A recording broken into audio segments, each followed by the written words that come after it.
రేపు యువ సంకల్ప సభ గిడ ఇక్కడ సమగ్ర సభ గిడ ఇక్కడ ఏర్పాటు చేయడం అనేది జరుగుతున్నది సరూర్ నగర్ సభలో. సో ఇక్కడ ఎందుకు మరి నిరుద్యోగులకు ఇచ్చిన హామీలన్నీ నెరవేర్చడం, దాదాపుగా 67,000 ఉద్యోగాలు ఇచ్చినాము అని చెప్పేసి రాష్ట్ర ముఖ్యమంత్రి అంటున్నాడు. అంటే అలా ఎన్నికల మేనిఫెస్టోనేమో ఏడాదికి 2 లక్షల ఉద్యోగాలు అన్నారు. ఇప్పటికి 3 సంవత్సరాలు అయిపోయాయి. మరి ఎంత బాకీపడి ఉన్నారు నిరుద్యోగులకు? ఈరోజు మీ బీఆర్ఎస్ పార్టీ ఆధ్వర్యంలో ఎందుకు ఈ సదస్సు నిర్వహించవలసి వస్తుంది?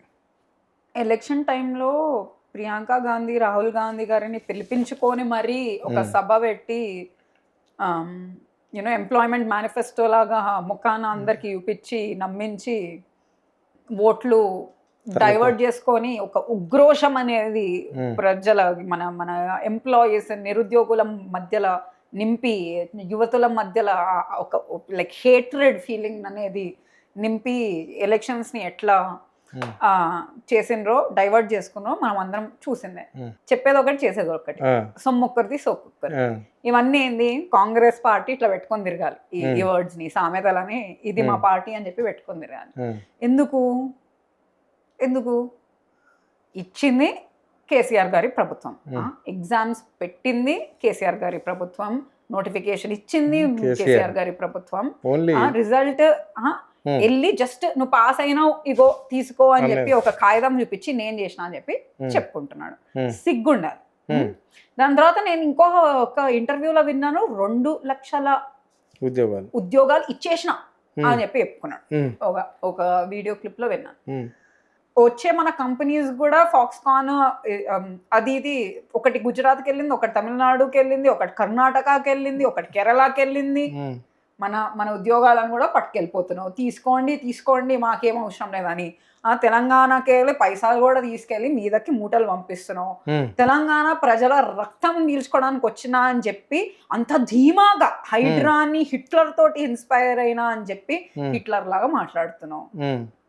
ప్రవర్తన అట్లనే ఉంది, నీ అడ్మినిస్ట్రేషన్ అట్లనే ఉంది. పేదవాళ్ళకి ఏం లేని వాళ్ళ ఇల్లులని, షాపులని వెళ్ళి కూలుస్తున్నావు. ఇంత బుక్స్ కూడా తీసుకోనియకుండా అంత క్రూరంగా ప్రవర్తిస్తున్నావు. మళ్ళీ ఇచ్చింది ఇవన్నీ పర్మిషన్లు ఎవరు? కాంగ్రెస్ హయాం అప్పుడమ్మ ఇందిరమ్మ కాలం నుంచి ఇచ్చిన మంజూరైనవన్నీ ఉన్నాయి. ఇదా నువ్వు చేసే పని? నీకు నిజంగా మంచి చేయాలని ఉంటే నువ్వు కమిటీ వేసి నష్టపరిహారం ఇచ్చి ప్రాపర్ గా నోటీసులు ఇచ్చి దొంగలాగా నువ్వు కోర్టు బంద్ చేసినప్పుడు నువ్వు పంపిస్తావా వీళ్ళని? నువ్వు ఇంత నీచపు ఒక క్రూరపు మెంటాలిటీ తోటి పైశాచిక ఆనందం కలిగిన వాడేలాగా ఉన్నావు. You know like you get like pleasure from psycho acts లాగా ఉన్నావు మనిషివి. So I don't understand him. I think he's a very bad thing to Telangana. మన తెలంగాణలో నీచమైనది ఏంటంటే తెలంగాణ ఫార్మేషన్ నుంచి ఆయన మన ముఖ్యమంత్రి కావడం. మన కర్మ ఖాళీ ఆయన అయిపోయింది.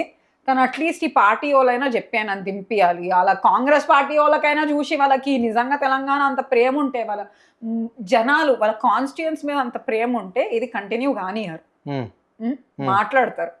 ఇంత పోరాడుతున్నాం మనం, ఇంత చేస్తున్నాం, అసెంబ్లీలంతా ఏం చెప్తారు? అబద్ధాలు. ఒక్క పేపర్ చూపియారు అడిగితే, మరి ఒక్క కాగితం ముక్క ఎక్కడ చూపియారు? ఏం చూపించిండ్రు? మీరు ఏం చేసింది లేదు, చేయబోయేది ఏం లేదు. మీకు కొంచెం నిజంగా ఆత్మగౌరవం, ఇంకా మీకు తెలంగాణ ప్రజల పట్ల ప్రేమ ఉంటే మీరు యాక్చువల్గా రిజైన్ చేసి దిగిపోండి. మేము వచ్చి తీసుకొని చూద్దాం ఎట్లా ఎంత మంచి చేసి చూపిస్తామంటే మీకు అప్పుడు అర్థమవుతుంది. పాలన మీకు రాదు, చాత మీకు అయితలేదు, ఉట్టిగానే చెప్తున్నారు మీరు అని చెప్పి. రైట్. ఎందుకు మరి కేసీఆర్ పేరు తలవకుండా ఏ మీటింగ్లో కూడా ఈ రాష్ట్ర ముఖ్యమంత్రి మాట్లాడాడు? అంటే ప్రైవేటే కావచ్చు, గవర్నమెంట్లో కావచ్చు, ఏ విషయమైనా ప్రభుత్వం చేసిన ఏ మీటింగ్ ఏర్పాట్లైనా కేసీఆర్ పైన అంత నిప్పులు చెలరేగుతుంటాడు? పిచ్చి అంటారు దాన్ని. అంటే నార్మల్గా సైకాలజిస్ట్ దగ్గరికి వెళ్ళి మనం ఇట్లాంటివి చెప్తే పిచ్చి ఉంది ఆ మనిషి మీద, ఆబ్సెషన్ ఉంది అని చెప్పి అంటారు అనమాట. సో కొంచెం వెళ్ళి డాక్టర్ని కన్సల్ట్ చేయ రేవంత్ రెడ్డి గారు. ఎందుకంటే ఈ కాలంలో mental health is very common, అందరం మాట్లాడుతున్నాం. People can go to like psychologist and all. So I really think మీరు వెళ్ళి ఒకసారి కన్సల్ట్ చేసుకుంటే మీకు అర్థమవుతుంది. మీకు ఒక ఆబ్సెషన్ అనేది పట్టుకుంది కేసీఆర్ గారి మీద. అది మంచి ఆబ్సెషన్ అయితే మంచి గుండు, అంటే కొంచెం ఇన్స్పిరేషన్ తీసుకొని ఓ ఈయన ఈ పనులు చేసిండు ఆ పనులు చేసిండు, నేను కూడా మంచి చేయాలి, నా పేరు మంచి నిలబెట్టుకోవాలి, ఇంకేం నేర్చుకోవచ్చు, అట్లాంటి మంచి ఆబ్సెషన్ ఉండుంటే మేమందరం సంతోషించి యూనో మంచి చేస్తే తెలంగాణ ప్రజలన్నీ అందరూ సంతోషించేవాళ్ళు. కానీ ఆబ్సెషన్ ఎట్లుందంటే కొయ్యాలి, నరకాలి, తిట్టాలి, తురుమాలి, తొండాలేయాలి, గోటీలు కొట్టాలి, అది ఇది అన్ని చండాలమైన ఆబ్సెషన్ ఉంది. నీకే కాదు మాకు వినడానికి చాలా తలనొప్పి లేస్తుంది నీ మాటలు. నీ వల్ల చాలా మంది క్రిమినల్స్ ఇన్స్పైర్ అయ్యి అట్లాంటి పనులు చేస్తున్నారు. సో కొంచెం ప్లీజ్ లైక్ యూనో వెళ్ళి చూపించుకోండి, మీ మెంటల్ హెల్త్ కొంచెం ప్రాబ్లం ఉన్నట్టుంది, ఏమనుకోకండి. ఈ కాలంలో అందరూ వీఆర్ వెరీ ఓపెన్, మేమేం పిచ్చోడు అని చెప్పి అట్లా అన్నాం, సపోర్ట్ చేస్తాం మీకు ఈ ప్రాసెస్. ఒక వెళ్ళి చూపించుకొని ఈ కుర్చీకి అయితే దిగండి please, this is not your place.